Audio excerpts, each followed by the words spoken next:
أنا العبد الذي كسب الذنوب وصدته الأماني أن يتوب. ایک کافر ہے عتبہ بن ابی وقاص، اس نے ایک طرف سے ہو کر پتھر اٹھایا اور آپ کو مارا زور سے. صحابہ کی نظریں تھی تلواروں پر، نیزوں پر، تیروں پر، اور پتھر نظروں سے نکل گیا، لہذا وہ ان کے اندر کو چیرتا ہوا جا کر میرے نبی کے منہ پر یہاں لگا، اور آپ سیدھا پیچھے ایسے گئے، پیچھے یوں، پیچھے ایک کھڈا تھا، وہ یہاں گردن میں لگا کنارہ تھا، بے ہوش ہو گئے، دانت بھی ٹوٹ گئے، چہرہ بھی خون و خون ہو گیا، اب بے ہوش ہو کے یوں گر گئے. صحابہ نے سمجھا آپ شہید ہو گئے تو سب نے زار و قطار رونا شروع کر دیا. تھوڑی دیر کے بعد آپ کو ہوش آیا تو صحابہ نے عرض کی یا رسول اللہ اب تو ان کے لیے بد دعا فرما دیں،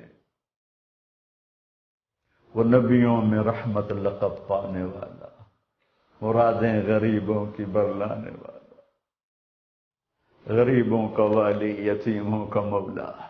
تو اب تو حق تھا کہ آپ بد دعا کرتے. یہ سامنے امت نہیں ہے، قاتل کھڑے ہیں کافر. آپ نے ہاتھ اٹھائے، صحابہ سمجھے کہ ہوں انہاں دے بیڑے بڑھ گئے. اللہم اغفر لقومی فانہم لا یعلمون، اللہ میری قوم کو معاف کر، انہیں میرا پتہ کوئی نہیں ہے. دیکھو میرے بھائیو، جس نے کافروں کے ساتھ یہ ہمدردی کے قتل کرنے والوں کے لیے دعا مانگی، تو مسلمان ہو کر ایک دوسرے کو سلام کرنا چھوڑ چکے، ایک دوسرے کے پیچھے نمازیں پڑھنا چھوڑ چکے، ایک دوسرے پر کفر کے فتوے لگا کے بیٹھے ہوئے. مجھے بتاؤ تم میرے نبی کے ساتھ کیا کر رہے؟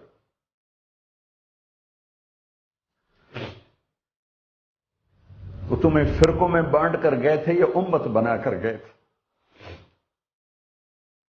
کیوں اس نادان کھیل میں اپنی زندگی برباد کرتے ہو؟ کیوں نہیں مسلمان بن کے رہتے ہو؟ اس امت میں اختلاف شروع سے ہے، ہمیشہ رہے گا، یہاں تک نہ جاؤ کہ ایک دوسرے پر کفر کے فتح. جنت میں کون جائے گا؟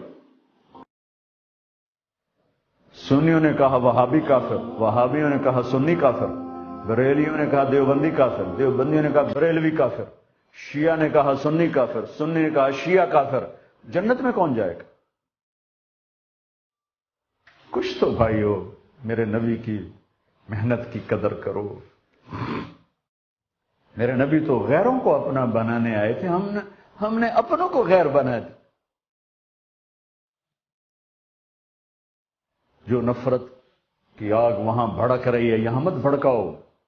جاؤ میرے دیس میں دیکھو کتنے سر کٹ چکے، کتنے سہاگ اجڑ گئے، کتنی مائیں بے آسرا ہو گئیں، کتنی جوان بیٹیوں کی مانگ ویران ہو گئی.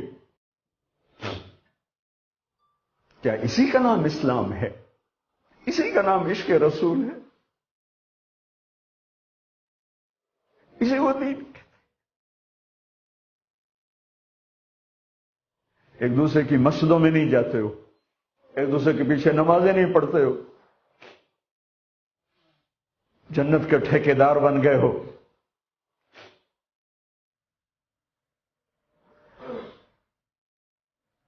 میرے نبی تو عبداللہ بن ابی کا جنازہ پڑھانے کھڑے ہو گئے تھے، جس کا کفر ابو جہل سے بھی بڑا ہے. ابو جہل اوپر کی دوزخ میں، عبداللہ بن ابی سب سے نیچے کی دوزخ میں ہے. ان کے بیٹے آئے، یا رسول اللہ میرا باپ مر گیا ہے، اپنا کرتا دے دیں گے میں اس کو کفن دے دوں. آپ نے کہا لے لو. کرتا اتار کے دے دیا. آپ کہتے بدبخت منافق دفع ہو جا. کہ یا رسول اللہ آپ جنازہ پڑھائیں گے؟ کہاں پڑھاؤں گا. باقی منافقوں کا تو کسی کو پتہ نہیں تھا سوائے اللہ کے نبی کے، لیکن عبداللہ بن ابی کا منافق ہونا تو سب کو معلوم تھا. آپ جنازے کے لیے عمر سامنے آ گئے، یا رسول اللہ یہ کون ہے؟ تو مجھے پتا ہے کون ہے، تو آپ اس کا جنازہ کیوں پڑھا رہے؟ کہ شاید اللہ معاف کر. کہ عمر پیچھے ہٹ جا، مجھے پتا ہے یہ کو، میرے اللہ نے کہا ہے تو ان کے لیے دعا کر یا نہ کر، میں معاف نہیں کروں گا، میں کرتا ہوں شاید اللہ معاف کر دے۔ پھر فرمایا کہ میرے اللہ نے کہا اگر تو 70 دفعہ بھی ان کے لیے دعا کر تو میں معاف نہیں کروں گا۔ اگر میرا اللہ کہتا اے میرے محبوب اگر آپ 70 دفعہ اس کے لیے دعا کریں گے تو میں معاف کر دوں گا، تو میں اس کم وقت کا 70 دفعہ جنازہ پڑھا دیتا۔ مجھے بتاؤ تم کہاں سے یہ دین لے کر آئے ہو جس میں تم فرقوں میں بٹ گئے ہو، نفرتوں کی آگ تم نے لگا دی ہے، یہ کہاں سے اسلام آیا ہے؟ میں تمہیں اللہ اس کے رسول کا واسطہ دیتا، امت بن کے رہو، مسلم بن کے رہو، کوئی گنجائش نہیں، اپنے اپنے عقیدے پر پکے رہو، دوسرے کے لیے گنجائش رکھو۔ کیوں اس قدر ظلم و ستم ڈھائے ہوئے ہیں؟ میں نیا تبلیغ میں گیا، کالج سے نکلا، ہماری جماعت ایک گاؤں میں گئی، ایک مسجد میں، تو امام صاحب آئے، ہمیں ماں بہن کی گالیاں دی اور ہمارے بستر اٹھا کے باہر مسجد دھوو، کتے اندر واڑائے۔ میں حیران پریشان، میں تو کوئی نہیں جانتا تھا کہ مذہب کیا ہوتا ہے، فرقے کیا ہوتا ہے، میں تو کالج میں گانے والا تھا، ناچنے والا تھا، جنید جمشید کی طرح، مجھے تو دین کا پتہ تبلیغ سے پتہ چلا۔ میں حیران پریشان کہ یہ مولانا صاحب کہہ رہے ہیں کہ یہ گستاخ رسول ہیں، اور مسجد دھو دو، باہر کھڑو، یہ مسجد میں کھڑے ہو کر ماں کی گالی دے رہے ہیں، بہن کی گالی دے رہے ہیں، تو پھر معیار دین کیا ہے؟ اتنی نفرت، اس قدر دوریاں۔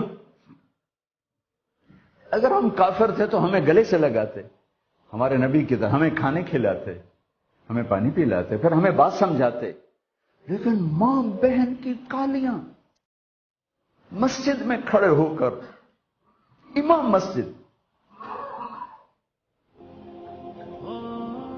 ہم پنجاب کے ذمہ دار ہیں، گالی دینا ہماری سرشت میں ہے، لیکن مسجد میں کانپ جاتے تھے کہ کسی کو الو کا پٹھا بھی کہہ دیں۔ ہمارے بزرگ بڑے بھی بہت گالیاں نکالتے تھے، لیکن مسجد میں کسی کو جرت نہیں ہوتی تھی کہ وہ میرے والد مرحوم خود بہت غصے والے بڑے سردار آدمی تھے، تو چھوٹی چھوٹی بات پہ مار پٹائی گالیاں، لیکن میں نے نہیں اپنے باپ کو مسجد میں سنا غصے میں بھی کسی کو گالی دیتے ہوئے۔ ماں بہن کی گالیاں نکالو، استاد یہ کہہ رہے ہیں کہ یہ گستاخ رسول ہیں، ہم یہ کافر ہیں، ان کو نکال دو، کتے آ گئے، مسجد دھوو۔ میرے نبی کے دور میں تو کافر آ کے مسجد میں رہتے تھے۔ میرے بھائیوں، جو میں عرض کر رہا ہوں، میں اپنا دکھڑا بیان کر رہا ہوں، اس کی سنگینی کو سمجھو۔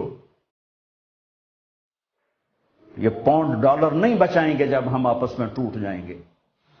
اللہ نے مجھے دنیا میں پھرنے کا موقع دیا، بار بار دیا، اسی تبلیغ کے سلسلے میں۔ سب سے زیادہ میں اسپین میں جا کے دکھی ہوا، اور میرا دکھ یہ نہیں تھا کہ ہماری یہاں 800 سال حکومت تھی اور ختم ہو گئی، میرا دکھ یہ تھا، میں اس پہ رویا مسجد قرطبہ میں، کہ جس وجہ سے اسپین تباہ ہوا وہ ساری وجہ میرے دیس پاکستان میں موجود ہے اس وقت، اور ہوش نہیں ہے کسی کو۔ مذہب پر لڑائی، سیاست پر لڑائی، دین پر نفرت، سیاست پر نفرت، قوم پہ نفرت، صوبے پہ نفرت، پیشے پہ نفرت، نفرت نفرت نفرت۔ میرے نبی نے پوچھا اسلام کا سب سے مضبوط عمل کیا ہے؟ صحابہ نے کہا نماز، آپ نے کہا نہیں۔ صحابہ نے کہا جہاد، آپ نے کہا نہیں۔ صحابہ نے کہا روزہ، آپ نے کہا نہیں۔ صحابہ نے کہا حج، آپ نے کہا نہیں۔ کہ یا رسول اللہ پھر آپ بتائیں؟ فرمایا دین کا سب سے مضبوط عمل محبت ہے، محبت ہے، محبت ہے۔